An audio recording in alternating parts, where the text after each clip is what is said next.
आपका जो 12 area related to circles, मतलब सर्किल का जो एरिया होता है उससे रिलेटेड हम पढ़ेंगे इस चैप्टर में।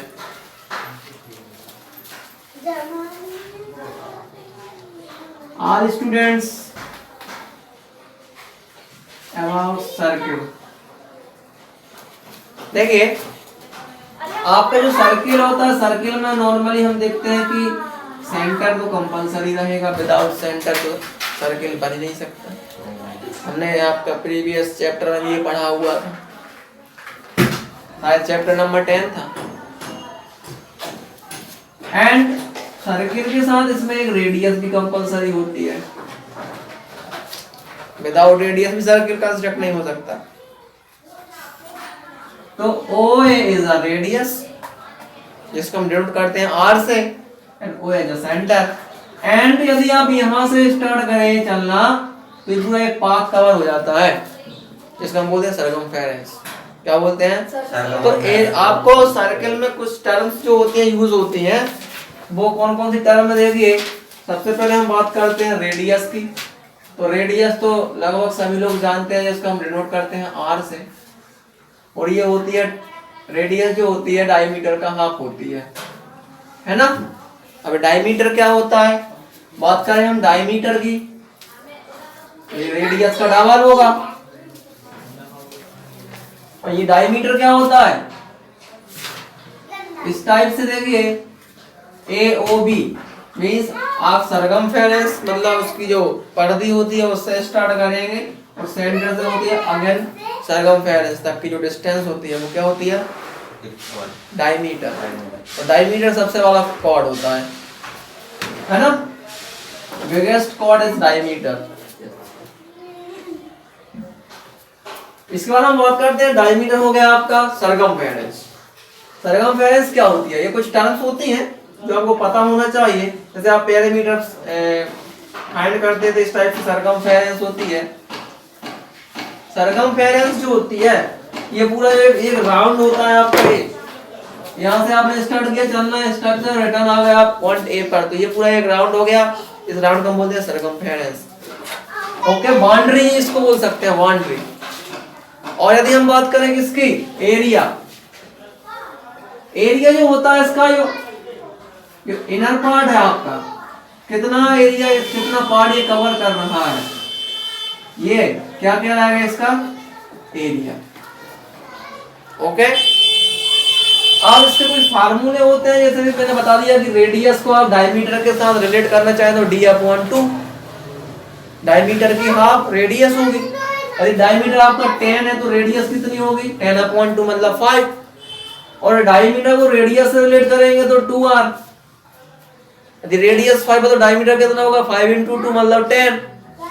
और सरकमफेरेंस का जो फार्मूला होता है 2πr। क्या होता है, 2πr। यदि आप डायमीटर से रिलेट करें सरकमफेरेंस को देखिए तो ये 2R, ऐसा भी तो लिख सकते हैं 2R π। और ये 2R क्या होता है, 2R मतलब होता है D, तो आप इसको क्या लिख सकते हैं, πd या dπ या πd लिख दीजिए। πd भी क्या है, सरकमफेरेंस ऑफ सर्किल, क्योंकि जो D होता है वो 2R के इक्वल होता है, तो 2R को आप D के फॉर्म में भी राइट कर सकते हैं। अब हम बात करते हैं एरिया। एरिया ऑफ सर्किल जो होता है πr²। क्या होता है, πr²। अब ये पाई क्या है, पाई का वैल्यू होता है 22/7, और पॉइंट में यदि बात करें तो कितना होता है 3.14, है ना। वो तो डिवाइड कौन सा है, नॉन टर्मिनेटिंग है आपका, तो 14 ही यूज करते हैं, 141 भी लिख देते हैं। तो ये आपका कहीं पर 22/7 यूज होगा, कहीं पर 3.14। तो ये कुछ टर्म थी। पैरामीटर जो होता है आपका, पैरामीटर को सरकमफेरेंस बोलते हैं। ओके, इसी को हम क्या बोलते हैं, पेरीमीटर या फिर सरकमफेरेंस। तो ये कुछ रिलेटेड होते हैं आपके टर्म जो यूज करेंगे। हम सीधा आते हैं एक्सरसाइज पर।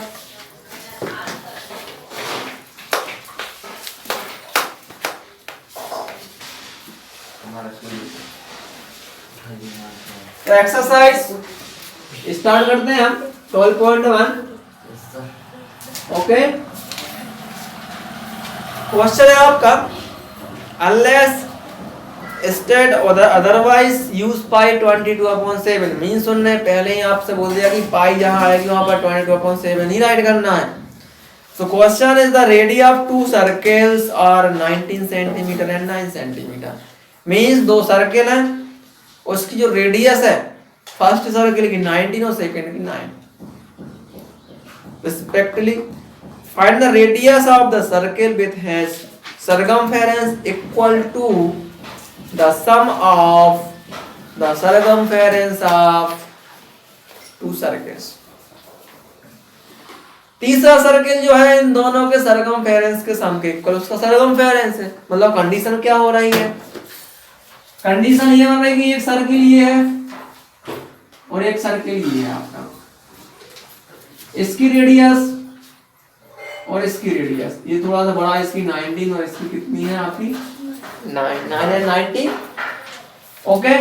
अब इन दोनों की सरकमफेरेंस फाइंड करेंगे, उसका जितना टोटल आएगा वो थर्ड जो एरिया है उसकी सरकमफेरेंस के इक्वल रहेगा। मतलब ये देखिए थर्ड वाला एरिया और भी ग्रेटेस्ट रहेगा। यदि इसकी रेडियस r1 है, इसकी रेडियस r2 है, तो इसकी रेडियस r3 रहेगी। तो इन दोनों का जो सरकमफेरेंस रहेगा उसका टोटल इक्वल रहेगा इस थर्ड वाले से सर्किल के सरकमफेरेंस से। क्वेश्चन क्लियर हुआ, सॉल्व करते हैं।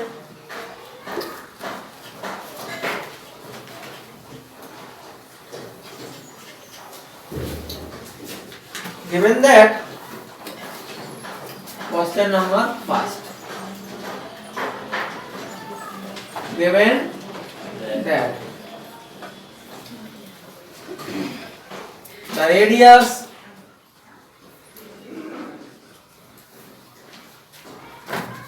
radius of first circle जिसको हम R1 राइट कर रहे हैं 19 centimetre okay, and the radius of second circle. अगर सेकंड और फर्स्ट तो उसने नहीं लिखा, लेकिन हम सॉल्व करेंगे तो इस टाइप से हम राइट कर सकते हैं ओके। आपसे फिर इसमें क्या बोला गया कि इसका जो रेडियस आपको गिवन है तो सरकमफेरेंस, तो हम क्या फाइंड करेंगे सरकमफेरेंस आप है ना,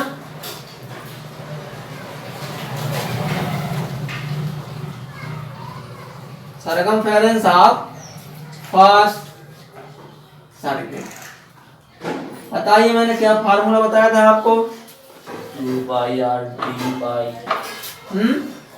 d पाई 2 पाई r सरकमफेरेंस सर्कल है 2 पाई r 2 पाई r 2 पाई r ओके। सो 2 into पाई का value 22/7 and r is equal to 19। अब लेकिन आप अकॉर्डिंग टू क्वेश्चन यदि ऐसा आप करेंगे तो बहुत लेंथी हो जाएगा, आप इस टाइप से इसको सॉल्व नहीं करेंगे। सॉल्व कैसे करेंगे मैं बताता हूँ।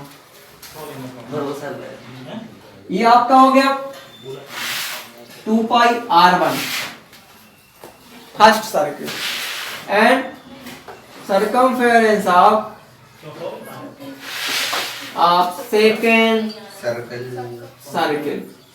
सेकेंड सर्किल हो जाएगा 2 pi r2 okay, 2 pi r2 and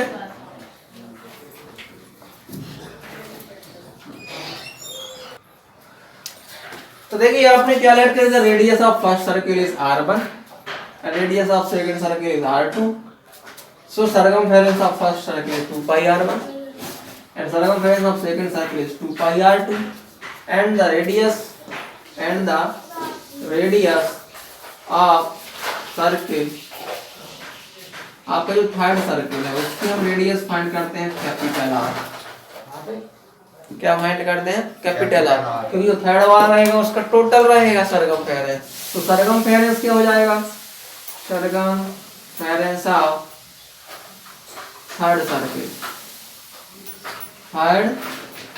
circle. Third circle का क्या हो जाएगा 2 पाई कैपिटल आर। अब हम ऐड करेंगे according to question. According to question आपसे क्या बोला गया है कि जो थर्ड सर्किल है इसका जो सरकमफेरेंस है ये फर्स्ट टू सेकंड सर्किल के सम के इक्वल रहेगा। मींस अकॉर्डिंग टू क्वेश्चन में जाएगा 2 pi capital R is equal to 2 pi r1 plus 2 pi r2। अब यहां से हम क्या करेंगे 2 पाई इसमें से कॉमन ले लिया तो क्या बचेगा r, और 2 पाई यहां से कॉमन ले लिया तो क्या बचेगा r प्लस r2, और 2 पाई से 2 पाई क्या हो जाएगा कैंसिल। तो यहाँ पर आपको जो मैथ स्टेप में जो क्वेश्चन बच रहा है यहाँ पर बच रहा है capital R is equal to R1 plus R2। तो कैपिटल R फाइंड करना है। R1 का वैल्यू क्या है 19 plus R2 is equal to 9। So the value of R is 19 plus 9 28 centimetre आपका क्या आ गया ओके। मतलब आपसे यही बोला था कि आपका जो सर्किल है डायग्राम कैसा बना देखिए, एक सर्किल आपका ये हो गया, एक सर्किल आपका ये हो गया, इसका R1 रेडियस है, इसका R2 रेडियस है, तो थर्ड सर्किल का जो रेडियस है कैपिटल R, इन दोनों के टोटल के इक्वल इसका सरकमफेरेंस है। ठीक है ना।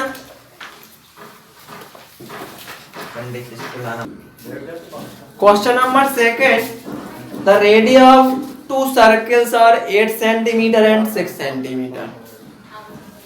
Respectively, find the radius of the circle having area equal to the sum of the areas of two circles. यहीं पर आपको कंडीशन गिवन है। फर्स्ट क्वेश्चन में कंडीशन क्या थी कि जो थर्ड सर्किल है उसका जो एरिया है जो फर्स्ट और सेकंड सर्किल है उसके सरकमफेरेंस के सम के इक्वल, और इस क्वेश्चन में आपसे ये बोला गया है कि जो थर्ड सर्किल है उसका जो एरिया है वो फर्स्ट और सेकंड सर्किल के सम के इक्वल है, एरिया के सम के इक्वल है। ठीक है ना। चलिए सॉल्व करते हैं। सेम रहेगा आपका question number second. Given that the radius of first circle is r1। r1 कितना गिवन है इसमें 8 centimetre, clear. And the radius of the second circle is 6 centimetre. Okay. So area of first circle is pi r1 square and area of second circle is pi r2 square। Area का formula क्या होता है पाई are square, तो यहाँ पर r1 square और r2 square रहेगा। And the radius of circle third capital R जो कि टोटल रहेगा एरिया इन दोनों के। तो area of third circle is pi capital R square. Okay. According to question में आपसे क्या बोला, अकॉर्डिंग टू क्वेश्चन में आपसे ये बोला गया है कि जो थर्ड सर्किल का एरिया है मतलब पाई कैपिटल R स्क्वायर, ये फर्स्ट और सेकंड सर्किल जो है आपका उसके एरिया के सम के equal. Clear. Area of third circle is equal to sum of first और सेकंड सर्किल एरिया। तो वैल्यू पुट करते हैं। सबसे पहले आप यहां से पाई कॉमन आ जाएगा, यहां से देखिए पाई कॉमन ले लिया तो क्या बचेगा r1 square plus r2 square, पाई से pi cancel. So capital R is equal to R1 square means 8 square plus ये भी स्क्वायर में रहेगा आपका capital R square, 8 square plus 6 square. So capital R square is equal to 8 square 64 plus 6 square 36। So R square is equal to 100, 64 plus 36 100 centimetre square रहेगा क्योंकि centimetre में चल रहा है आपका। अब आपको फाइंड करना है कैपिटल R, तो जब स्क्वायर आप यहाँ से क्या करेंगे रिमूव, तो यहाँ पर 100 पर क्या लग जाएगा रूट। और आपको पता है 100 किसका स्क्वायर होता है 10, तो 100 का इसका रूट क्या हो जाएगा 10 centimetre. This is your answer. Clear?